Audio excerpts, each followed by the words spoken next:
नमस्कार किसान भाइयों, स्वागत है आप सभी का हमारे YouTube channel Awadh organic farming में। तो आज हम आए हैं सर के पास, बहुत ही ज़बरदस्त जानकारी सर हमें शेयर करेंगे कि हम तरबूज की खेती कैसे करें। तो सर चलिए हम सर से पूछते हैं कि सर आपने ये तरबूज की खेती करना कब से स्टार्ट किया और कैसे किया, आपने ये खेत कैसे तैयार किया है। नमस्कार किसान भाइयों, आप सभी का चैनल पर स्वागत है। और मैम इतनी दूर से आई हैं आप लोगों के लिए, इतनी अच्छी वीडियो, इतने अच्छे कंटेंट देती हैं आपको, तो चैनल को सब्सक्राइब जरूर करें, वीडियो को ज़्यादा से ज़्यादा शेयर करें ताकि किसी ज़रूरतमंद किसान की हेल्प हो सके। और जो जानकारी देती है वो टेक्निकल होती है और सटीक जानकारी होती है। पूछिए क्या जानकारी चाहिए आपको। सर ये आप जैसे तरबूज की जो आप खेती कर रहे हैं, तो इसका खेत आप कैसे तैयार करते हैं। सबसे पहले तो हम किसान भाइयों को ये बताना चाहेंगे कि तरबूज के खेत को तैयार करने के लिए 3 बार कल्टीवेटर से खेत की जुताई होनी चाहिए, प्रॉपर तरीके से गहरी जुताई होनी चाहिए। उसके बाद 1 एकड़ में हम बताएंगे, आपको जानकारी देंगे, 1 एकड़ में आपको 4 ट्राली सड़ी हुई गोबर की खाद डालना अति आवश्यक है, डालना पड़ेगा, तभी आपको ग्रोथ मिलेगी पौधे में। उसके बाद में आप यूरिया, डाई, पोटास, जो भी चीजें यूज करना चाहते हैं आप कर सकते हैं। हाँ, उसके बाद जो कीड़े मकोड़े काटते हैं उसके लिए रिबोजम वगैरह का प्रयोग करना आवश्यक होता है। ओके।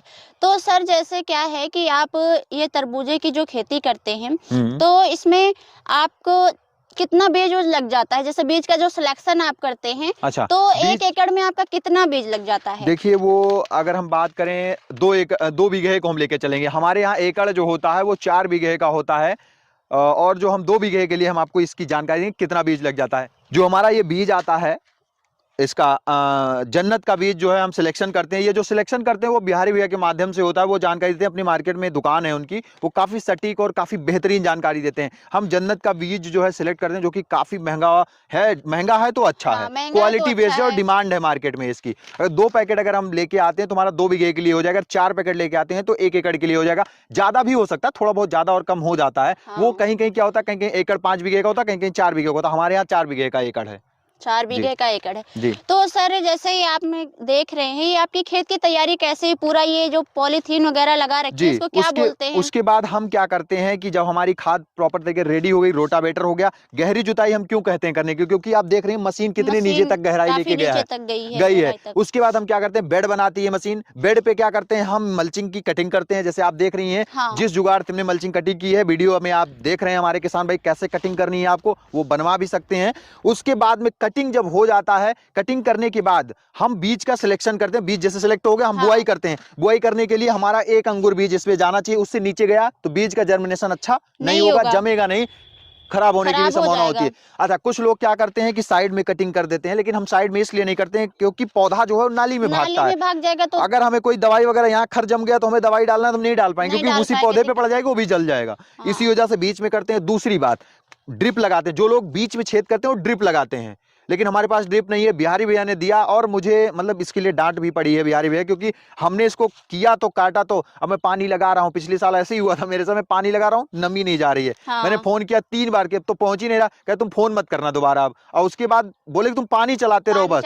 थोड़ा फर्स्ट टाइम दिक्कत हुई, उसके बाद जो नमी लिया, जो प्रोडक्शन हुआ था, जबरदस्त प्रोडक्शन हुआ इसमें। मतलब इसमें आप 2-3 बार पानी चलाते होंगे, उसके बाद जब हम इसको यहाँ तक पानी देते हैं तो पहली बार में यहाँ तक आता है, दूसरी बार में यहाँ तक आता है, तीसरी बार में यहाँ तक आ जाता है, बीज तक पहुंच जाता है। तो वो पर्याप्त नमी पहुंचती है वहां पे और बनी रहती है वो नमी। और मल्चिंग लगाने का उद्देश्य यह है कि जो खर हैं वो खर नहीं निकलते, पहला नंबर। दूसरा नंबर, जो खाद है वो खाने के पास से ही निकलती है, तो इसको फायदा मिलता है पौधे को। तो सर आप हमें बताएंगे इसमें कितनी लागत लग गई है आपके तरबूज की खेत की पूरी तैयारी करने में। तरबूज की खेत की तैयारी करने की अगर मैं बात करूं तो लगभग मान के चलिए, हमें 2 बीघे में तरबूज की खेती करनी है तो लगभग 40,000 की लागत लगी है जी, 40,000 की लागत। तो जैसे अगर आपकी बीज की बुआई हो जाती है तो उसके बाद इसमें क्या क्या चीजें डालनी रहती हैं। बीज की बुआई हो गई, जिस दिन बीज की बुआई हो गई, अब इसमें कोई खाद वैसी नहीं पड़ेगी। अब जो होगा, ड्रिंचिंग होगी, स्प्रे होगा, 2 ही काम इसमें होना है।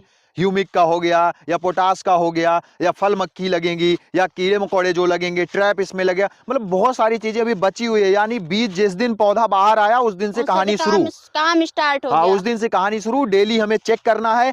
एक पौधा कटा, अगर हम उसमें देरी किए, शाम को अगर आओगे तो 40 पौधा कटा आपको मिलेगा, कटा मिलेगा। ऐसे कीटाणु जो है वो खाते हैं पौधे को। और अगर अच्छा प्रोडक्शन मिलता है तो रेट अगर बहुत कम भी जाता है तो वो 10 रुपए, 8 रुपए, 7 रुपए चला जाता है। अगर 7 रुपए भी जाता है तो नुकसान नहीं होता है। नुकसान नहीं 5 रुपए होता। में भी तरबूज में नुकसान नहीं होता है जी। हाँ, तो जैसे आप लागत लगाते हैं उसी हिसाब से अगर आप मेहनत करते हैं तो आपको अच्छी इनकम भी अच्छा मिलती प्रॉफिट। है। अगर आप 10,000 रुपए बीघे में लगाते हैं, वैसे 10,000 में तो होना नहीं, लगभग 25-30 हजार मान के हाँ, चलिए। तो अगर लग अच्छी खेती जाएगा। करनी है, अच्छी सटीक, तो आप मान के चलिए उसका 200 से 300% आप प्लस कर लीजिए। हाँ, तो काफी प्रॉफिट है इसमें काफी तो। प्रॉफिट है। मात्र 70 से 80 दिन, 90 दिन की खेती है। मतलब खेत इतने में आपका खाली हो जाएगा। और अगर आप सटीक समय चुनते हैं, अगर आप रोजे के टाइम पे निकालते हैं, तो रोजे में बहुत ज्यादा डिमांड होती है इसकी। तो इसका मतलब अच्छा, मतलब कौन सा ऐसा टाइम होता है कि जब इसे हमें इसकी बुआई करनी देखिए, चाहिए? कुछ लोग तो क्या करते हैं, जनवरी में जाते हैं, लेकिन कोई फायदा नहीं होता है। फायदा इसलिए नहीं होता है क्योंकि उस टाइम ठंड होती है, जमता नहीं है। जो हम इस टाइम पे जमाएंगे, इस टाइम पे, उसमें क्या होगा, प्रोडक्शन ज्यादा होगा। जो जनवरी में करेंगे उसमें प्रोडक्शन कम होगा, थोड़ा रेट मिल जाएगा उनको, लेकिन उतना प्रोडक्शन नहीं मिलेगा। तो हम जो देखते हैं वो 1 फरवरी से लेकर 30 फरवरी तक का टाइम लेते हैं। लेकिन अगेती में जो होना चाहिए 1 फरवरी से 20 फरवरी, और पछेती में जो होना चाहिए 1 मार्च से लेके 15 मार्च के बीच का 15 होना मार्च चाहिए तक का। जी।